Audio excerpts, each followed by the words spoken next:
أعوذ بالله من الشيطان الرجيم.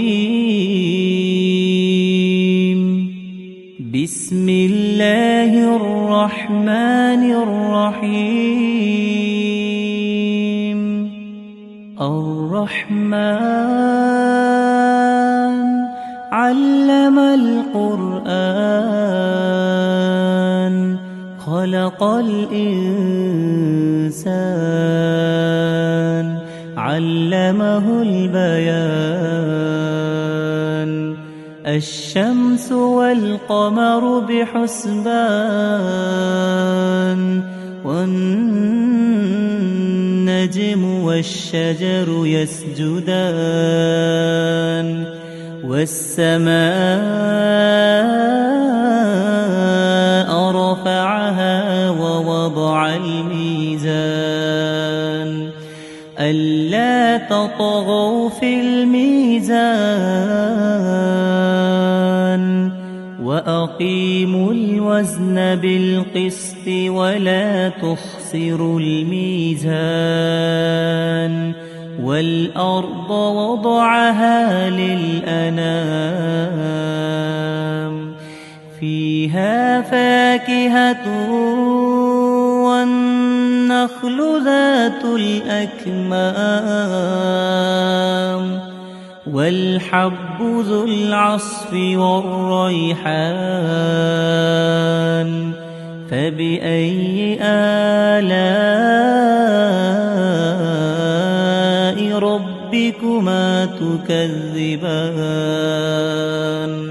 خلق الإنسان من صلصال كالفخار وخلق الجان من مارج من نار فبأي آلاء ربكما تكذبان. رب المشرقين ورب المغربين فبأي آلاء ربكما تكذبان. مرج البحرين يلتقيان بينهما برزخ لا يبغيان فبأي آلاء ربكما تكذبان. يخرج منهما اللؤلؤ والمرجان فبأي آلاء ربكما تكذبان. وله الجوار المنشآت في البحر كالأعلام فبأي آلاء ربكما تكذبان. كل من عليها فان ويبقى وجه ربك ذو الجلال والإكرام فبأي آلاء ربكما تكذبان.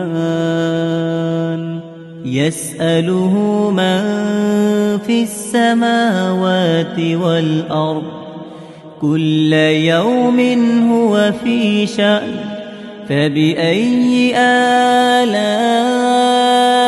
ربكما تكذبان. سنفرغ لكم أيها الثقلان فبأي آلاء ربكما تكذبان. يا معشر الجن والإنس إن استطعتم أن تنفذوا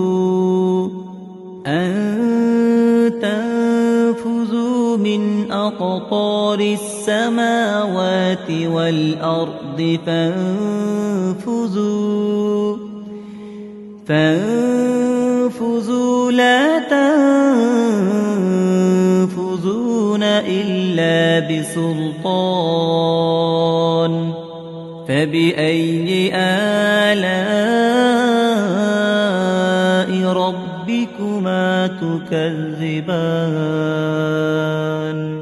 يرسل عليكما شواظ من نار ونحاس فلا تنتصران فبأي آلاء ربكما تكذبان فإذا انشقت السماء فكانت وردة كالدهان فبأي آلاء ربكما تكذبان فيومئذ لا يسأل عن ذنبه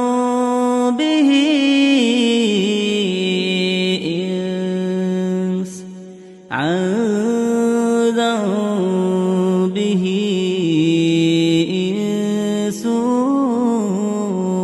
ولا جان فبأي آلاء ربكما تكذبان يعرف المجرمون بسيماهم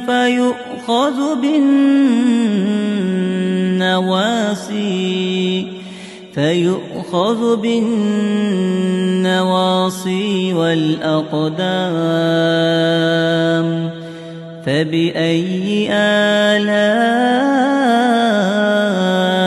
ربكما تكذبان هذه جهنم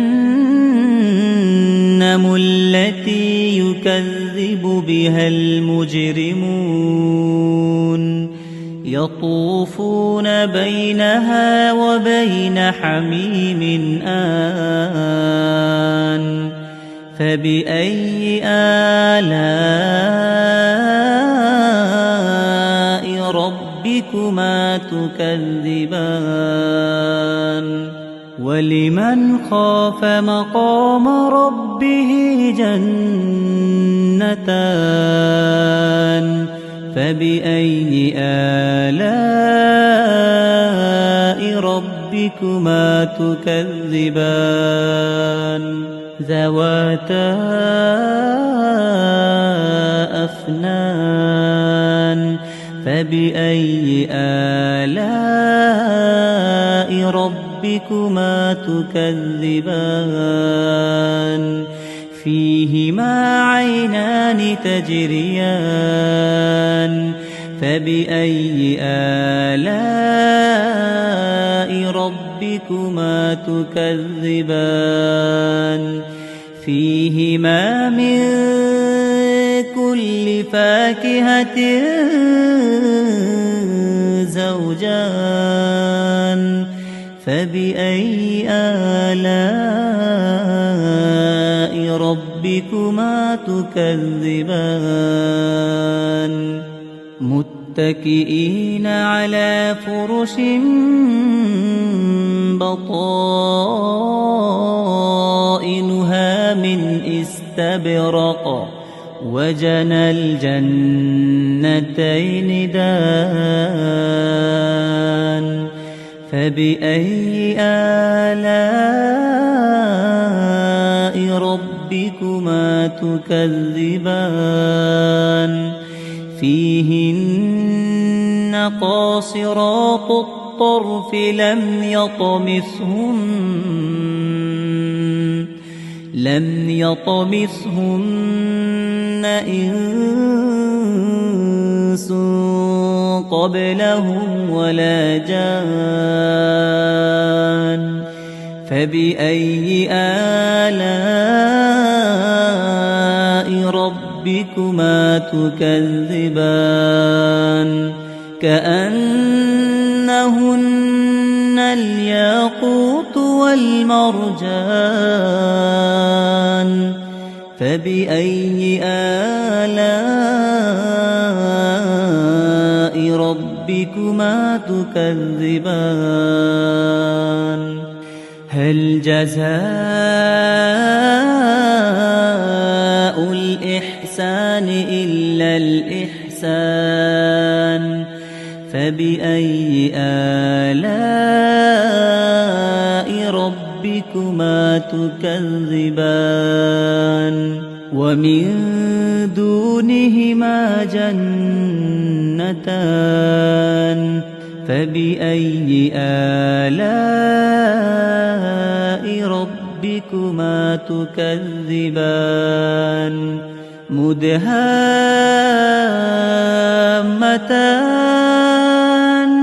فبأي آلاء ربكما تكذبان فيهما عينان نضاختان فبأي آلاء ربكما تكذبان فيهما فاكهة ونخل ورمان فبأي آلاء ربكما تكذبان فيهن خيرات حسان فبأي آلاء ربكما تكذبان حور مقصورات في الخيام فبأي آلاء ربكما تكذبان لم يطمثهن إنس قبلهم ولا جان فبأي آلاء ربكما تكذبان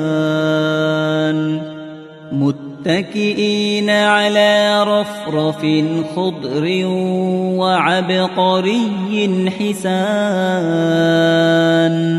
فبأي آلاء